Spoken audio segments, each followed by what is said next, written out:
Eu gostaria de abrir com vocês a palavra de Deus num texto que eu cito muito, porque de fato os 11 primeiros capítulos das Escrituras, eles são fundamentais de serem introjetados na nossa experiência, porque senão a gente fica sem chão para compreender o resto.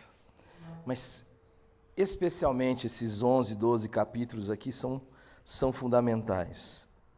E desde que o Senhor tem nos animado, nos inflado com o seu espírito, no sentido de pensar uma comunidade, a gente sempre percebeu que a ideia, o espírito dessa comunidade deveria passar por uma questão profundamente relacional.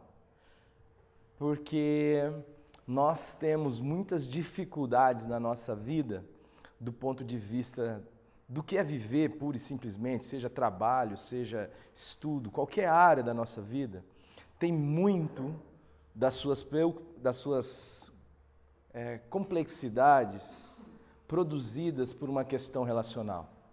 A base da nossa relação é sempre essa base da relação com Deus. E depois disso, as relações que são interpessoais. Então, muitas das coisas que nós às vezes sofremos, vivemos, dos problemas que nós acalentamos, das dificuldades que nós muitas vezes passamos, tem a ver com um processo relacional mal vivido, mal experimentado ou experienciado. Então, a gente, desde o começo, a gente não está querendo muito dar nome a nada, por isso que a gente ficou assim, é o estudo bíblico lá na Palhana. Para que a gente não seja limitado, definido, conceituado. Porque quando alguém perguntou o nome de Deus, ele falou, o meu nome é Eu Sou e você se vira com isso daí. Não se define, né, a realidade do Espírito. O Espírito é esta ação liberta, livre, mas que busca a relação em tudo quanto faz. Mas você não sabe de onde ele vem, você não sabe para onde ele vai. E assim é o exemplo que Jesus dá sobre como o Espírito se relaciona conosco. Quando Nicodemos lhe questiona sobre isso, ele fala, olha para o vento. Você é capaz de perceber ele tocando e acariciando a sua pele, mas você não é capaz de dizer ou de dar um itinerário para ele. Ele é livre, ele age do jeito que ele quer, mas sempre a ação do Espírito tem a ver com a promoção de uma relação. Restaurando a nossa relação com Deus e restaurando a partir desta relação sarada, e que também tem um processo de desenvolvimento, porque toda relação pressupõe tempo, pressupõe caminhada. Você não conhece alguém no dia que você fica sabendo o nome de uma pessoa. Alguém já disse que para conhecer uma pessoa você precisa comer um saquinho de sal com ela. É porque sal é pouquinho que você coloca, é gramas assim que você coloca na comida. Até dar o saquinho significa que já correu muita água debaixo dessa ponte. Eu sei que isso é uma experiência. E eu sei que isso é um processo. Mas a gente precisa então compreender essa realidade. E o desejo do meu coração era que fosse uma comunidade, se fosse para ter um nome, que se chamasse Pai, no singular, e Filhos, no plural.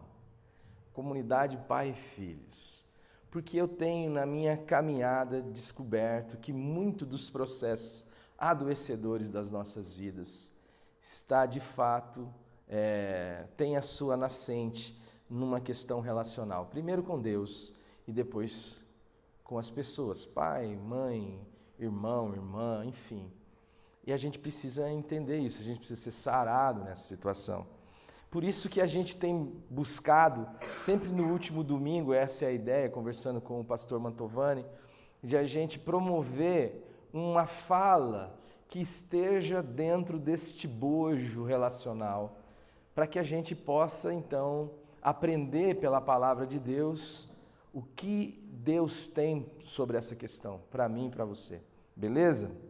E eu gostaria de começar... Beleza ou não? Beleza. Eu gostaria de ler então Gênesis 1, o verso 26, E é um texto muito, mas muito conhecido. A palavra de Deus vai dizer, posso ler? Gente, vocês podem falar comigo, tá? A palavra de Deus diz assim: também disse Deus, façamos o homem à nossa imagem, conforme a nossa semelhança. Tenha ele domínio sobre os peixes do mar, sobre as aves do céu, sobre os animais domésticos, sobre toda a terra e sobre todos os répteis que se rastejam pela terra. E agora eu queria que você pulasse e fosse lá para o Novo Testamento, para o texto de Hebreus, o capítulo 2. Hebreus 2.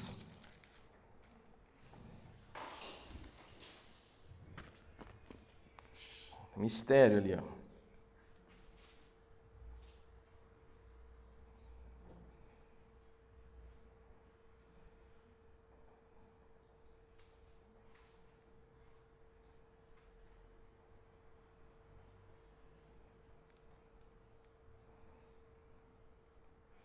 A partir do verso 5. Pois não foi a anjos, Hebreus 2, verso 5. Pois não foi a anjos que sujeitou o mundo que há de vir, sobre o qual estamos falando. Antes alguém em certo lugar deu pleno testemunho, dizendo: o que é o homem, que dele te lembres? Ou o filho do homem, que o visites?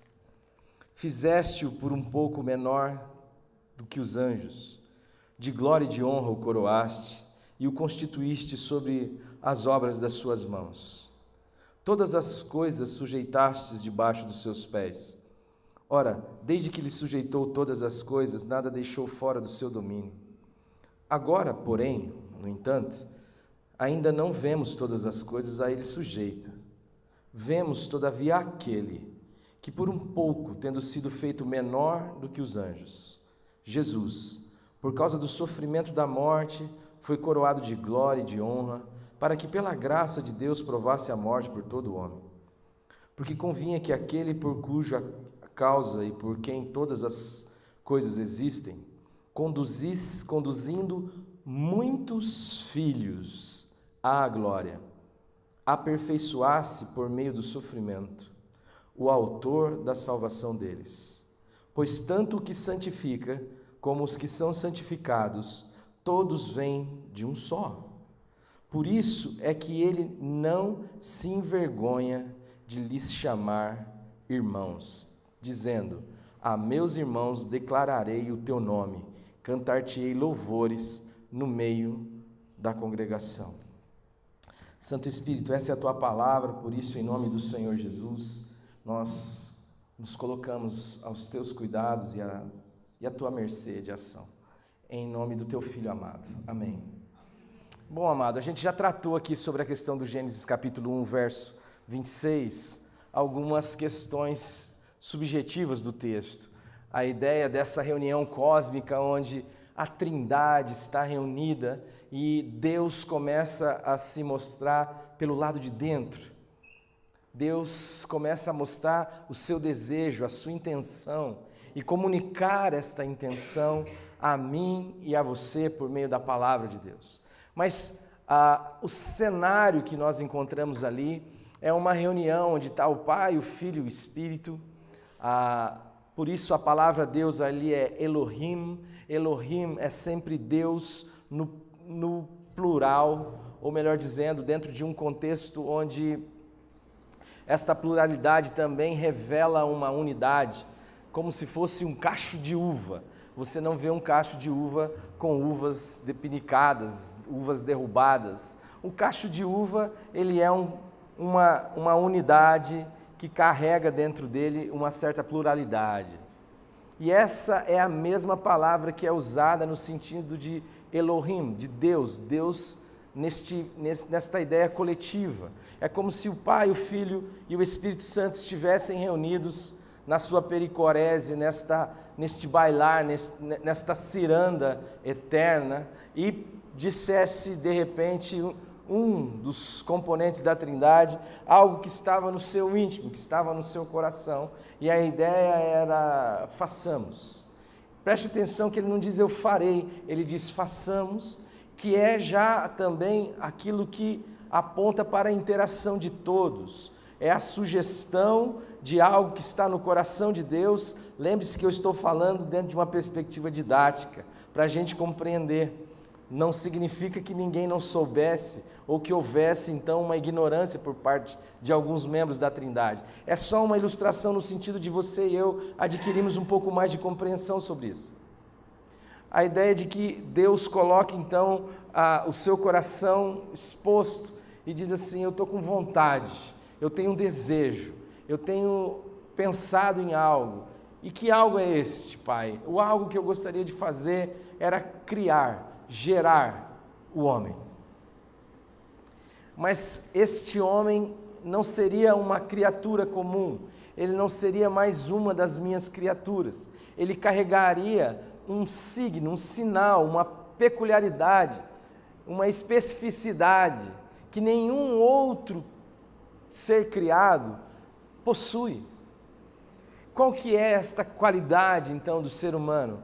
É que ele seja como a gente, exatamente como a gente, que ele carregue a nossa imagem, que qualquer um ser da criação, seja no mundo espiritual, seja na dimensão material, possa olhar para ele e nos ver. Essa é a expectativa do coração de Deus, de que qualquer pessoa, qualquer criatura, pudesse ao olhar para mim e para você, o contemplá-lo. Quem cumpre esta realidade, preste atenção, é Jesus Cristo. É por isso que Jesus, ao falar da sua humanidade, diante de Felipe, ele diz assim, como assim você está me perguntando sobre mostra-nos o Pai? Se você olhar para mim, você vai ver o Pai.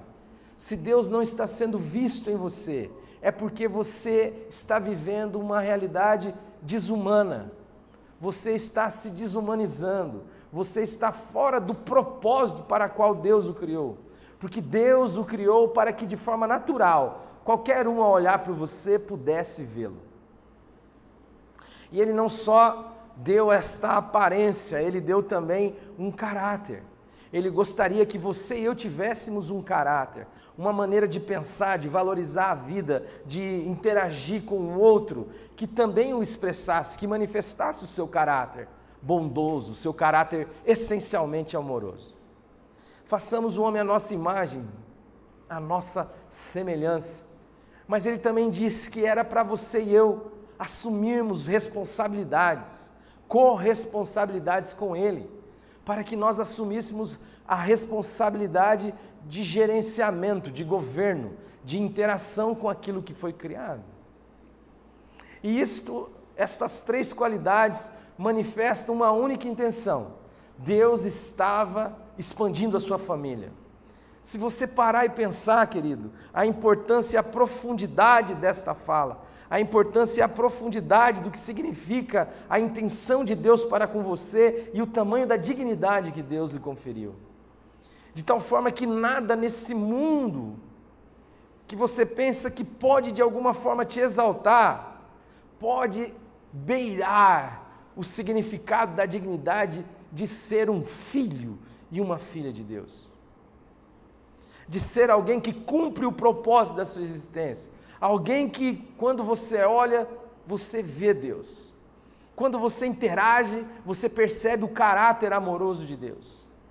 E quando você observa a maneira daquela pessoa governar, administrar a vida, você percebe necessariamente nela este mesmo princípio de amor e de serviço atuando. É assim que Deus nos chamou para ser, ou seja, uma família. E quando Ele diz, façamos o homem à nossa imagem, Ele está dizendo a nossa imagem. A imagem da Trindade é a imagem de uma família. Porque ninguém é pessoa a não ser na relação. Você pode ser um indivíduo, mas você não se realizará como pessoa, a não ser na relação. Do mesmo modo que não faz sentido um cantor cantar sem plateia, cantar para ele mesmo. Não faz sentido um artífice criar algo para ninguém.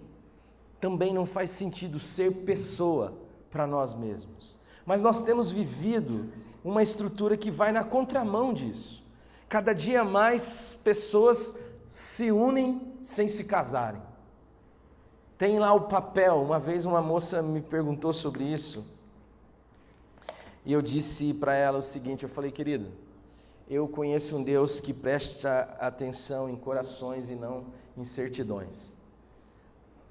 Certidão é um certificado que alguém te dá de algo, tem um valor legítimo do ponto de vista social, mas isso não significa nada do ponto de vista daquilo que Deus busca, sonda. Tem muita gente casada do papel, mas descasada na alma. Por quê? Porque a vida é um conflito. A vida nada mais é do que um acumular de tijolos que obstaculam a relação. E a vida vai ficando difícil. A vida vai ficando complicada. Por quê? Porque o inferno se instala. Você não precisa ir para o inferno, eu não sei onde a gente inventou este limbo aí, né? Essa estrutura para onde você vai depois, né? Pode reparar, se a sua vida estiver sendo vivida na busca de satisfazer você o tempo inteiro, eu já sei que a sua e a minha vida, nesse contexto, necessariamente se configurará numa estrutura sofrível, numa estrutura de pouca alegria. Eu cansei de ver uma das questões de você trabalhar com jovens, e eu trabalhei com jovens durante muito tempo, é que você acaba conhecendo as famílias pelo lado de dentro. E você começa a perceber gente que chega de mão dada na igreja, mas que dorme em camas separadas há mais de 10 anos. Não há intimidade, mas há aparência. Não há leveza, há formalidade. Por quê? A quem interessa isso? Aonde se estabeleceu uma vida como essa como algo proveitoso? O que Deus tem para nós é a sua imagem, a imagem, como diria o poeta, quem me dera ao menos uma vez entender como um só Deus ao mesmo tempo é três. Sendo um, como Jesus vai dizer, eu e o Pai somos um. E que Ele ia nos trazer para esta ciranda, onde também nós seríamos um com Ele, um com o Pai, e teríamos um só Espírito. De que caminhão a gente caiu? Este é o desejo de Deus para mim e para a sua vida. Ele sempre teve o desejo de expandir e de criar uma família. Por isso a perspectiva da família é fundamental. Porque eu não tenho como ser igreja sozinho. Igreja é uma realidade de família. E eu não tenho como ser pessoa, como me realizar pessoalmente, sozinho. É por isso que o mundo está doido. Os caras estão dizendo, você precisa se realizar profissionalmente, você precisa se realizar na vida. Faz seu trecho. E o cara vai sozinho. Nesse processo, ele precisa se associar a alguém, mas não se torna uma só alma, um só espírito, uma só carne. É algo distinto, é igual água e óleo, não se misturam, simplesmente se associam. Vai buscar cuidar da sua vida, você tem que ter a sua particularidade, Então, tudo bem, isso é muito legal do lado de fora, mas eu quero dizer que do lado de dentro isso é um desastre. Do lado dentro do seu peito, isso vai causar uma bomba nuclear psicológica. Vai causar um impacto na sua alma. E eu preciso dizer para você que alma é o que você é. A palavra de Deus vai dizer que Deus pega o pó, o barro, a matéria, manipula ela, depois Ele sopra o Espírito nela, E o que ela se torna, no caso você, é alma vivente. Como diria o C.S. Lewis, você não tem uma alma, você é uma alma, você tem um corpo. Isto integralizado, o ser humano é feito de espírito, alma e corpo. Mas essa dimensão relacional, ela é muito poderosa. Ela é muito poderosa. E ela precisa ser sarada. Nós precisamos de sermos sarados nas nossas relações. A primeira dimensão que está adoecida é a nossa relação com Deus. É interessante que a maneira que o texto vai, que a gente não dá para ir lendo tudo, senão a gente não consegue ter tempo para tratar. Mas a palavra de Deus nos ensina, e você já deve ter lido isso, que havia uma maneira de como o homem olhou para a mulher no capítulo 2, quando o Senhor a formou e a trouxe, ele disse: ela sou eu. Há tanta integração, é tanta unidade, é tanta intimidade, que ele olha para ela e diz assim: ela é osso dos meus ossos, ela é carne da minha carne, ela vai se chamar Alexandra, porque do Alexandre foi tirado. Ela vai se chamar Moranga, porque do morango foi tirado. Ele olha para ela e diz assim: meu Deus, é eu, só que muito mais bonito. Esta era a tamanha intimidade que havia relacionalmente entre o homem e a mulher. E a palavra de Deus vai dizer que na viração do dia, eles iam se encontrar com Deus para um happy hour. Eles iam no Zanoni comer costela com mandioca. Mas assim que o pecado entra, e o que é o pecado? Eu fico impressionado com a simplicidade das Escrituras, mas com o tamanho da profundidade dela. A Bíblia vai dizer que ela descreve o pecado como uma ação do homem comer do fruto de uma árvore, agradável aos olhos, desejável para dar entendimento e boa ao paladar. Olha que negócio bacana, né, gente? Até eu ia querer comer um troço desse. Só que ela tinha um detalhezinho. Ela tinha como razão primária, principal para você a ingerir, a ideia de que você seria como Deus. Em que aspecto? Você seria conhecedor do bem e do quê? E do mal. Gente, o que eu mais vejo hoje na minha vida, dentro dessa estrutura que toma para si a prerrogativa de ser chamado de igreja, é um banquete de fruto da árvore do conhecimento do bem e do mal. É gente se alimentando de saber o que é certo e o que é errado. E o que Deus tem para mim e para você é a árvore da vida. Porque o que é saber o que é certo e o que é errado? Por que é importante eu ter este conhecimento?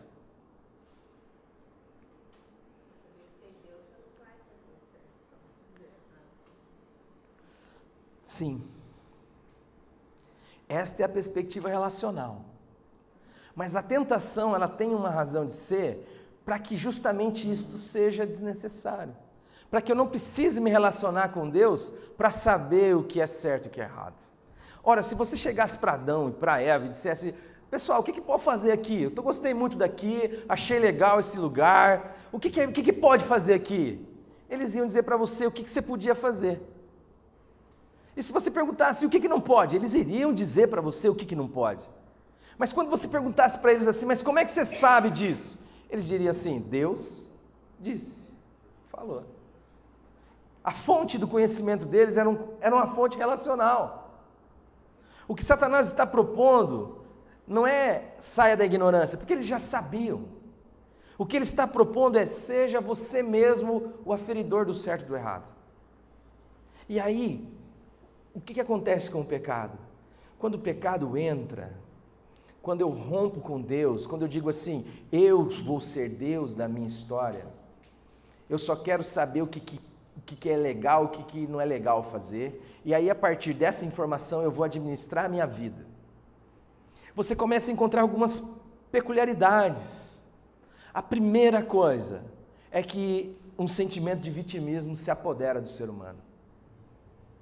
Aliás, de tudo. Deus chega para a mulher e fala, mulher, o que aconteceu, velho? Ela fala, foi a cobra lá, a cobra.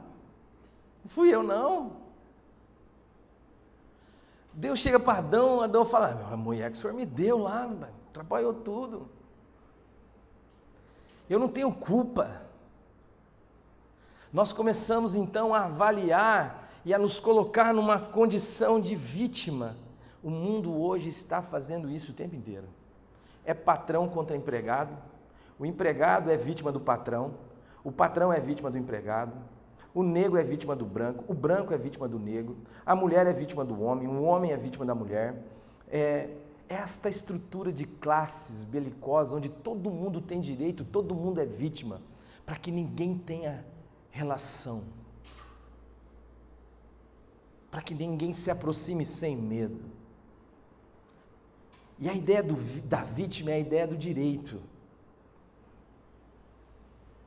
Você não tem, é igual quando você vai sair em Copacabana, você está lá no Rio de Janeiro, você vai sair em Copacabana, você tira o celular, você tira o relógio, você vai de chinelo e calção andar na praia de Copacabana, porque você imagina o seguinte, eu não tenho nada, ninguém vai querer, não tem interesse.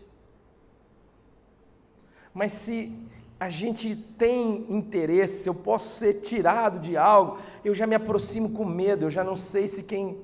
Eu estava falando com um casal de amigos ontem, eles furaram um pneu numa região rural aqui em Londrina, de repente se aproxima 4 caras num carro, e aí o cara já gelou, desesperou, e aí o cara chegou e falou assim, viu, você precisa de ajuda? Quer ajuda para trocar o pneu?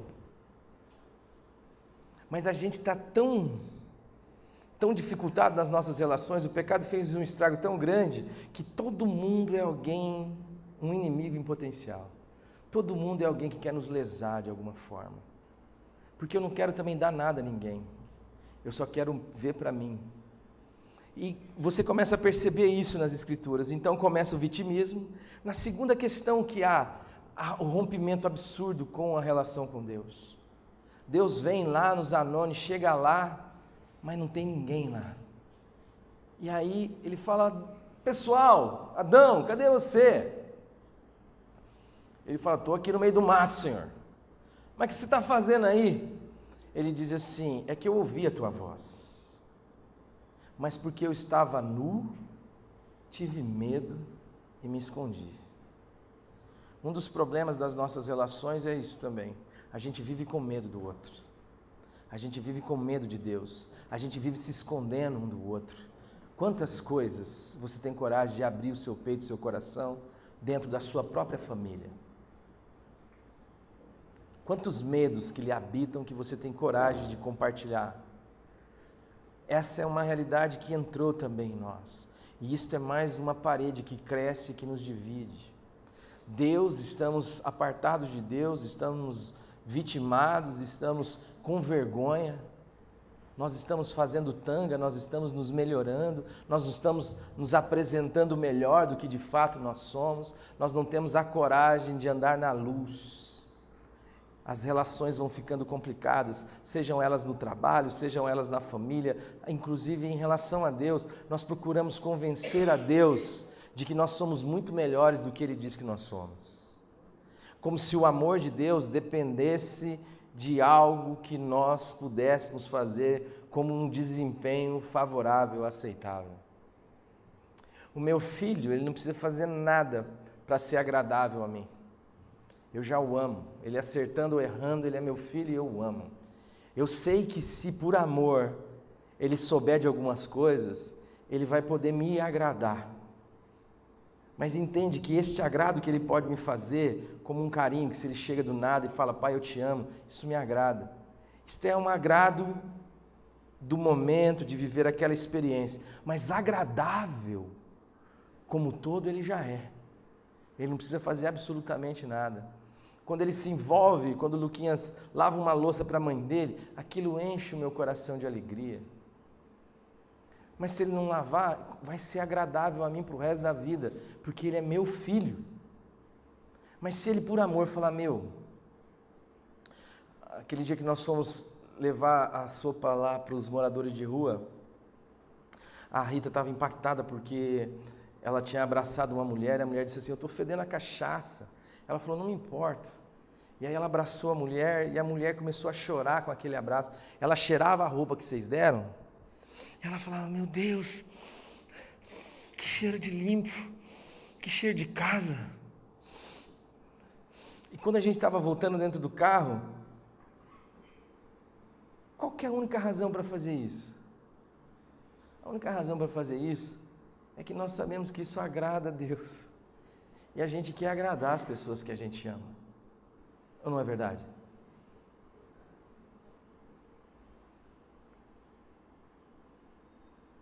Mas não é isto que me torna agradável a Deus. Isto é um cafuné. Porque Ele já me fez agradável a Ele mesmo no seu Filho, no amado. Você, amado, você, amada, se percebe agradável a Deus? Porque algumas coisas precisam ser saradas na nossa relação com Deus. Uma outra realidade que começa a acontecer é que, a partir do momento que nós rompemos com Deus, passamos a querer administrar a nossa própria vida a partir do nosso conhecimentinho raso do certo e do errado, que nós nos consideramos como vítima, todo mundo quer me arrebentar. A próxima realidade que se implanta é a realidade de eu não mais me perceber um com o outro. A palavra de Deus vai dizer que Adão muda o nome da sua esposa. O nome dela era Adoa, era Varoa. Mas ele muda o nome dela para Eva e fala que ela se chamaria Eva porque ela era uma parideira. Ela seria a mãe de todos os viventes. Agora, ela é ela. O pecado entrou, dividiu, atrapalhou a minha relação com Deus. A partir do momento que você atrapalha ou tem a sua relação com Deus atrapalhada, interrompida pelo pecado, e eu não estou falando de algo que você fez, estou falando desse pecado existencial, estou falando do que você é. A gente começa a perder a referência, a gente não sabe mais quem é. E aí, ele não consegue mais olhar para ela e se ver, ela diz, ela é ela, eu sou eu, ela é a parideira. Quantas pessoas que você olha e diz assim, o problema é dele. Isso para não dizer, o problema é ele. Ele começa esse desassossego. Logo em seguida, no capítulo 4, nós temos uma relação de irmãos. E nessa relação de irmãos, um irmão já pensa diferente do outro.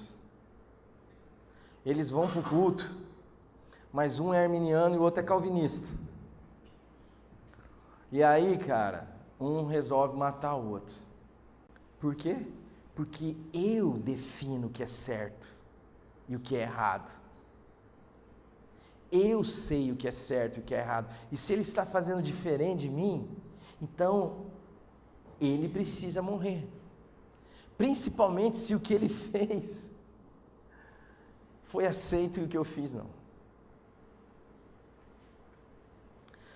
A gente vai se afastando de Deus e à medida que a gente vai se afastando da gente, daquilo que a gente deveria ser. E aí as relações vão ficando cada vez mais complicadas, cada vez mais dificultadas. Você olha casamentos onde a única coisa que a gente faz é discutir quem está certo e quem está errado. Há pouco espaço para alegria, para celebração. A gente não consegue mais celebrar a alegria de estar juntos, pura e simplesmente. Existe sempre uma exigência da performance, do ser assertivo em tudo. Quando você pega o outro com as tangas arriadas, nu tal como é, o que vem muitas vezes é a acusação. Por outro lado, o outro se defende, eu estou assim nessa situação agora, mas lembra aquele dia que você também estava assim, assado? E a gente vai transformando essa estrutura numa realidade sofrível, ou menos prazerosa, porque às vezes em uma dimensão, o seu relacionamento, nesse caso que eu estou citando como exemplo, casamento, pode até ser legal, mas ela poderia ser muito melhor. Poderia ter muito mais espaço, ser muito mais flexível, muito mais prazeroso. Você poderia ter muito mais identificação com o outro, com o seu cônjuge, com a sua esposa, com o seu marido, de tal forma que à medida que você fosse se relacionando com Deus, você tivesse o seu olhar restaurado, no sentido de olhar para o outro e se ver, no sentido de olhar para o outro e dizer assim: eu quero gastar a minha vida na direção dele, eu quero gastar a minha vida na direção dela, eu quero encontrar nisto contentamento, Senhor, porque é assim que o Senhor fez a gente, e é assim que o Senhor é, porque o Senhor nos fez a sua imagem, a sua semelhança. A criação demonstra isso, a criação de um Deus que não precisa de nada, mas que quer ter relacionamento, e porque quer ter relacionamento, cria, e sabe que vai ter que sustentar esta criação, e sabe que porque quer uma criação que se relacione com Ele, que ela terá que ter liberdade para querê-lo, para desistir dele, e como ela não banca a sua existência, ainda assim Ele vai ter que bancar, e se alguma vez na vida Ele quiser esta criação de volta, como família restaurada, liberta do pecado, dessa estrutura que nos divide, nos separa, nos amargura, Ele terá que cumprir com o papel da redenção. É a Ele que vai custar o sacrifício do seu Filho, que já havia sido imolado antes mesmo da fundação do mundo, antes mesmo da criação, como diz o Silas Rocha, antes de haver luz, Deus disse: haja cruz. Para que você pudesse ter um coração pacificado, trazido de volta, perdoado dos seus pecados, limpo das suas sujeiras, poder olhar para o outro, para o próximo, com o mesmo amor com que Deus lhe amou, e com o mesmo amor com o qual você agora pode se amar. Paulo diz um negócio que eu falo assim: rapaz do céu, quão simples e quão profundo é isso. Ele diz assim: pela graça de Deus, eu sou o que sou. Qual foi a última vez que você agradeceu a Deus por ser quem você é? Normalmente você se apresenta diante de Deus com medo, tentando mostrar a sua melhor roupa, a sua melhor quina para a foto. O que você é Jesus. Os seus defeitos, todos foram liquidados na cruz de Jesus. Ele diz que Ele está preparando uma igreja, uma família, que ela não tem mácula, que ela não tem ruga. Deus te purificou de todo o pecado.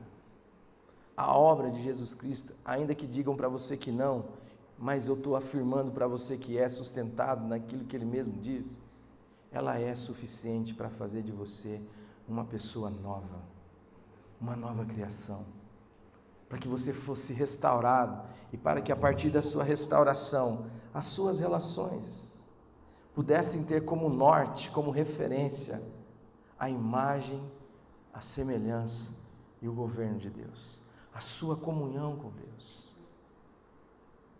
Você acha que Deus veio tirar satisfação com você? Então, por que eu e você estamos o tempo inteiro tentando tirar satisfação com os outros?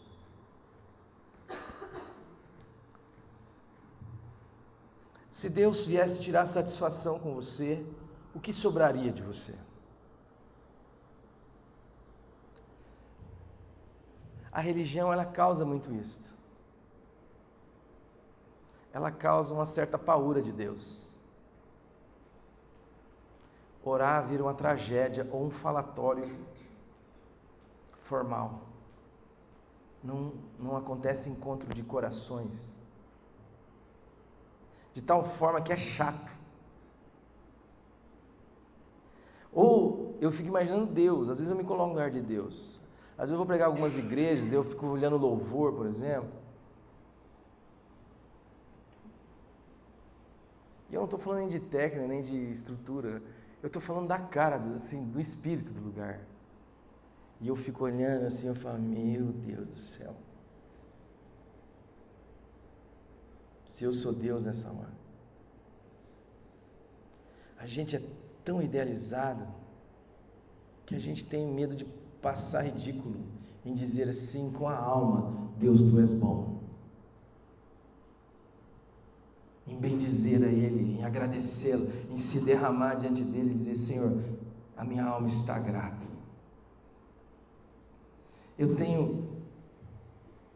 Qualquer pulsão de sinceridade que vem em direção a isso, eu já racionalizo e já freio. Dependendo da cultura religiosa. Dependendo da cultura religiosa, você sapateia. Você pula, se tiver um ventilador que você pendura. Por quê? Porque é desprovido de alma, desprovido de... O que eu quero dizer é espíritos. Às vezes eu vou louvar o Senhor, eu oro assim no meu íntimo, falo, Senhor, tem um professor meu na faculdade de teologia que ele dizia assim, o crente quando canta é imbatível. Você já viu? Cara, ele é o cara, velho. Mas eu clamo a Deus e falo, Senhor, que nesse louvor eu possa dizer 2 ou 3 expressões que de fato sejam sinceras, sejam verdades no meu íntimo. Pai, eu te amo. Pai, eu te amo.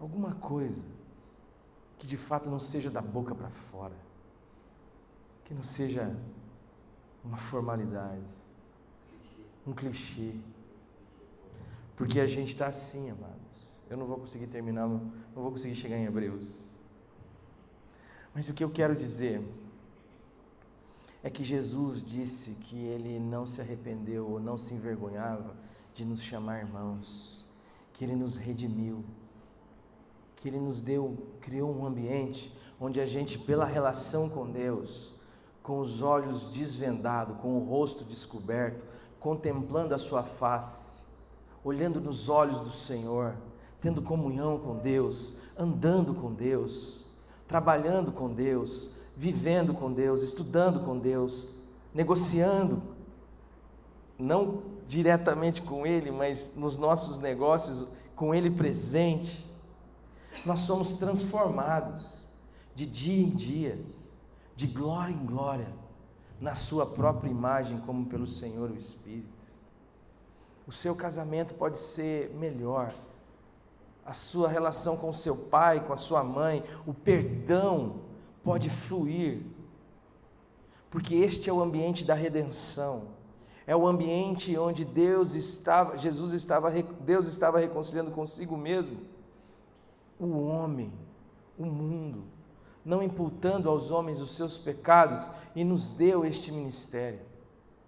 Se você é um filho ou uma filha de Deus, saiba que este é o ambiente favorável para você perdoar, para você amar, para você se doar, para você ser. Este é o ambiente da redenção. Jesus não se envergonha de você. Jesus sabe que o que Ele veio restaurar é a família de Deus, que foi perdida, que se perdeu pelas suas próprias pernas, a partir do momento que rompeu com o Senhor para administrar, para viver a sua própria vida, segundo o seu próprio nariz, e o máximo que consegue construir é uma religião como uma expressão de um cheiro que agrada as suas narinas. Bom, esse cheiro aqui me é agradável, então eu fico aqui. Ah não, eu não gosto desse cheiro, eu gosto daquele outro cheiro, então eu vou para ali.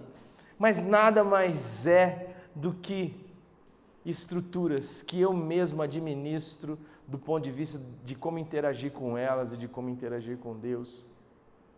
Mas o que Deus está fazendo é nos perdoando, é restaurando a nossa intimidade, dando a nós um só espírito, para que a gente possa viver na dimensão do reino de Deus, onde você não é mais vítima, antes você agora é um redimido, você agora é um herdeiro e uma herdeira de Deus, é um co-herdeiro com Cristo Jesus, onde você não tem mais para onde ir, onde a sua vida está segura, ainda que você morra dependurado numa cruz, você não mais será vítima, porque a ressurreição é quem fala de você, aonde a sua vida agora anda na direção do outro, aonde a sua alma pode ser sarada e você pode olhar para a sua esposa e dizer eu te amo, sem sentir vergonha, sem sentir nada que obstrua, porque se tiver alguma coisa errada que ela fez, se tiver alguma coisa errada que ele fez, o sangue de Jesus Cristo purificou, perdoou, está rasgado já o escrito de dívidas,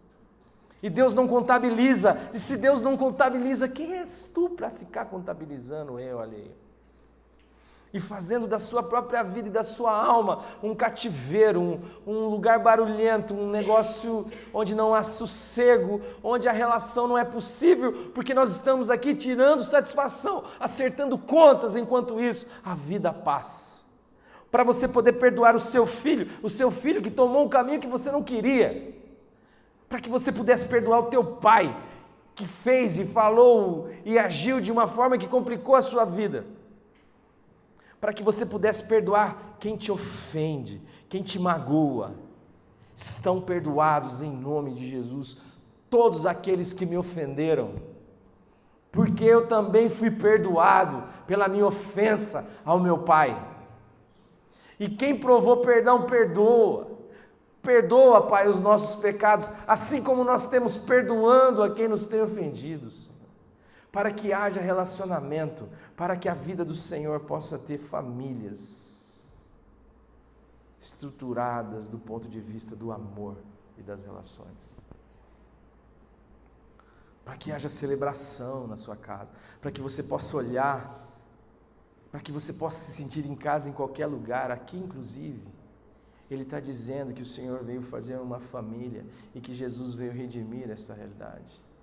Eu não quero saber o tamanho da ofensa, eu quero dizer para você que o sacrifício de Jesus foi maior.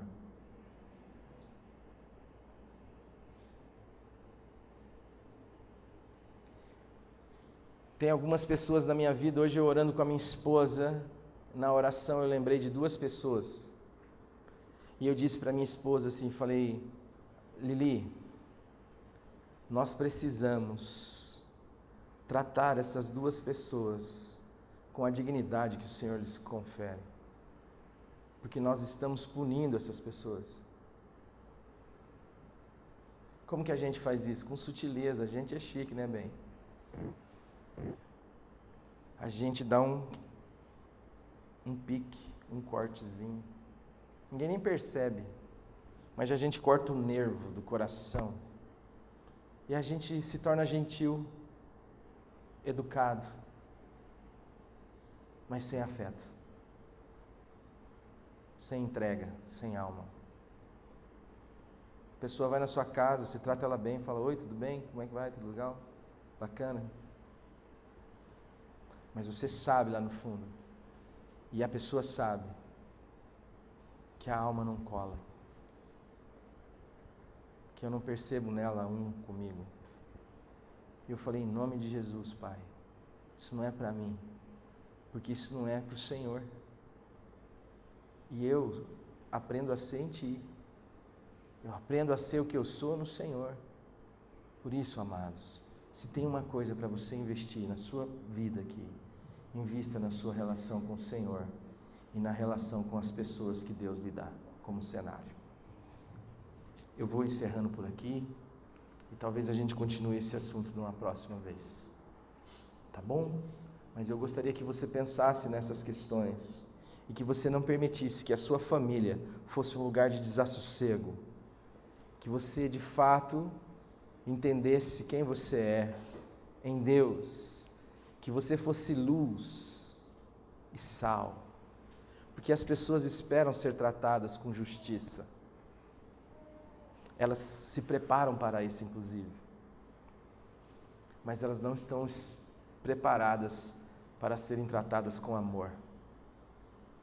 E é isso que muda as nossas vidas.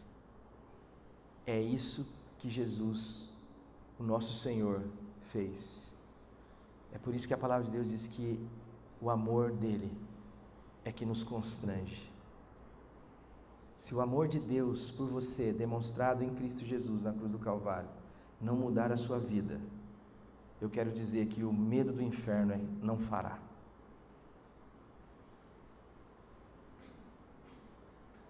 Porque mudança de vida não é mudança de comportamento, não é mudança de local, não é mudança de roupa, nem mudança de gostos musicais, nem de vocabulário.